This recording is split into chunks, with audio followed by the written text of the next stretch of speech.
What's up, guys? We are back with another review, and we're taking a look at some early samples, which means I don't have packaging or anything to show, of the upcoming Minotaurs, the brothers of the Slaughterhouse from, and I don't honestly know how to say the name of this line because I don't think I've ever heard it pronounced really, Xesray or Xesray, those figures, the gladiator figures. So these are some huge, chunky, beefy figures that 5K Toys sent over for me to take a look at, and I have, as of right now, no experience with this line, period, but I have to say, these are some wild, wild figures. And if you've been in the market for, bigger Minotaurs, because, I'm thinking maybe Mythic Legions, you don't really get a lot of big Minotaurs in that line, this is probably what you want. So we're going to take a look at both of them. This is KASOS, and I think this guy's name is Thales. I'm not really sure how to pronounce any of this stuff. I'm kind of going based on the time period they're trying to sell here. So KASOS and Thales, I think, is probably what it's going to be. So we're going to take a look. We'll just take a look at one of them because they're the same figure and go over articulation and see what these guys can do. So we're going to use KASOS as our guinea pig here. And in general, these things move really well. I don't think I have like any true concerns. He does have a couple limitations, but nothing crazy. The biggest area is probably the head, mostly because of, well, you can probably see it, just the size and the shape. So he can look up and down a little bit, and that's really it. Side to side, you've got some good tilt, you've got rotation. I'm going to note, because you can sort of see it better while I'm doing this now, this sample, and like I said, this is an early sample. He's missing his ears for some reason. I have no idea why. Your finished product is going to have them. The other one has ears. This one just doesn't. And unless you're looking at him from the side, you really can't tell. I didn't actually notice until a little bit after I started playing around with this guy. The arms go out at the shoulders about that far. He does have a butterfly joint. It's really, really tight on both of these figures. I don't think it has the greatest range, but it does do some. You've got swivel in and out. You've got a bicep swivel in there. We've got single jointed elbows that are basically 90 degrees with also having swivel. You've got swivel and hinge at the wrist. These are ball hinges, so you can get that hinge to go any which way. At your torso, you go backwards really far, and forwards is still okay. Like, it's not a lot, but he does have a decent bit of movement side to side, and you've got full rotation down at that waist as well as at the diaphragm cut. Legs go out pretty far. That's a really decent, almost splits. Kick forward, backwards a good bit. You do have a twist up there. Double jointed knees with really, really nice range all the way back. And then you've got your rocker. You got hinges down at those ankles. There is no boot cut or anything like that on these guys. But overwhelmingly, I do think they move really, really well. Everything's very, except for that butterfly joint really, which is kind of an odd thing to be tight. Everything moves really, really smoothly, and I've had zero issues with anything I would consider a truly stuck joint or anything that didn't want to move. Now, these guys are fairly easy to pose and can get into some nice dynamic positions fairly well.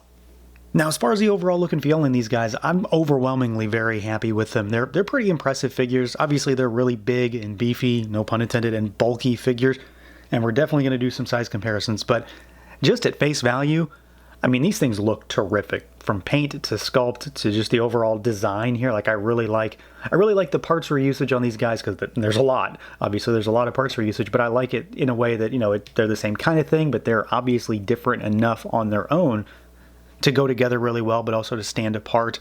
Obviously, the colors are different. They share a lot of the same armor. They do have some asymmetry in terms of what they do and don't have, but like the belt is the same. The wrist wraps are the same. Sort of. The leg wraps are the same. You've got different skulls on the belt, and then the colors are different. So Thales has this black and red color scheme. KASOS has this just, brown and blue color scheme, but it's all the same stuff. You do get different skulls there to sort of differentiate them. We've got, one side of armor on KASOS here with this big sheet of armor that goes down the entire arm. Tons of sculpt and detail and pock marks and pitting and wash in there. That is removable, as are all of the wraps on the legs and at the wrists, and you could pop them apart and take all the waist stuff off as well. Now, Thales has this singular band on his right ear left. That thing tends to move a lot for me. I'm not a big fan of that. It just sort of slides down a lot. And then he has this band here on his wrist, which has a flail attached to it. So this thing is always going to be hanging off of him if you want. Well, you could pop the chain, but otherwise this is always going to be hanging off, and it's kind of different. And obviously it makes him stand out a little bit more. You've got, faux leathery type material for the belt. You've got the like the woven material on the inside, and then you've got soft goods underneath. It's just, it's just sort of, the faux fur, but it does work really, really well. And these guys are just incredibly imposing. They're big, they're huge, tons of great sculpt. They're really thick across the board. And then you do have these really good head sculpts. Obviously, I said the KASOS for mine, his ears or whatever are missing for some reason. But again, pre-production sample, so whatever. But he does look really good. The sculpt is really, really cool and very different. He's almost a little bit more like bison-y to me rather than a bull. And I don't know if that's what it's supposed to be or not, but it sort of looks that way. I like the opening mouth. I like all that wash in there, and I like how different his horns are and the fact that he has these little doodads that will sit over top. And then Thales is, a more classic Minotaur, straight-up bull. And then you've got the red eyes and just those upturned horns look terrific. All of it's very similar but very different from one another. And these are two incredibly imposing, bulky figures. They're going to look really cool going up against anything like, sort of fantasy related. Now, as far as some size comparisons go, let's kind of run the gamut. So we've got Thales in the middle, we've got Piccolo from Figure Arts on the left, and then we've got Torion from Mythic Legions on the right, because it had to be a Mythic Legions. We had to do a Minotaur as well, since, they make them. Very, very different approach, though. Let's pull Piccolo aside. Let's do one of the Axie Toys Dino Men from the Dinosaur Battlefield line. Let's pull Torion aside, and here's Goldar from Super 7 Ultimates. Let's take the Dino guy aside, and let's do one more. Let's do a Marvel Legends, of course, a standard current male body there with Forge. So as you can see, this guy is humongous. These are really, really big, stout figures. Now, as far as accessories goes, these guys come with the same type of stuff. There's one main difference between the two, but overwhelmingly they have the same stuff. And there's a really big, important set of accessories here. So to start with, we do get some extra hands. You have gripping hands on them in the box. You're going to get a set of fists, and you're going to get a set of style posy hands for either or both figure, whatever you end up with. And then you also get swappable feet, and these are, like actual hooved feet that add probably another inch onto these guys. Like, it definitely makes them much, much bigger, and it makes them rear back a little bit. It is a bit of a balancing act at times to get them to stand up, because it adds another hinge.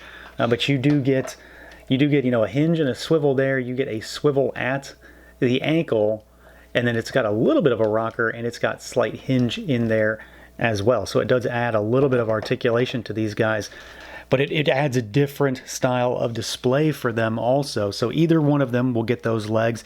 You pop the feet off, you pull the wraps that are off the legs, because it's just a swappable piece. It just sits over top of the calf, and then you put those on in place of the feet. No heat should be required. I didn't have any need for that when I was doing this.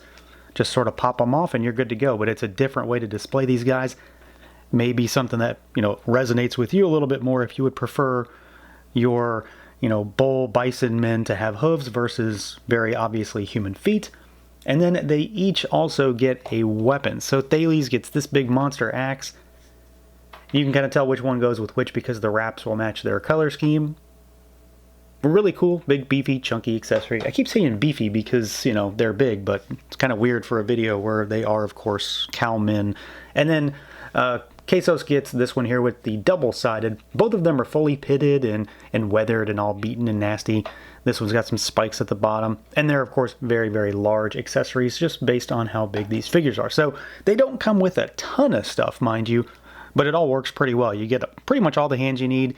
I really like the idea of these swappable feet, secondary leg type situations, and then they both have a pretty solid weapon. So yeah, overall, these things are pretty wild, and I'm really curious to see where else this body goes. I know we're already getting like a rhino, and I want to say something else, but I can't remember at this point. But these guys look really cool. They're going to go with literally anything fantasy related. They're going to go really nicely with legions, but look very, very different and serve a very different purpose at the same time. So I think these guys are definitely ripe for the picking if you're into legions, but if you just want some, big bull bison dudes on your shelf, this is definitely the way to go. They feel really good, they move well, and they look terrific. These are really, really solid figures. So that's going to do it for this look at the Xesray Studios Brothers of the Slaughterhouse. Let me know what you guys think. Feel free to like, comment, subscribe, and share, and until next time.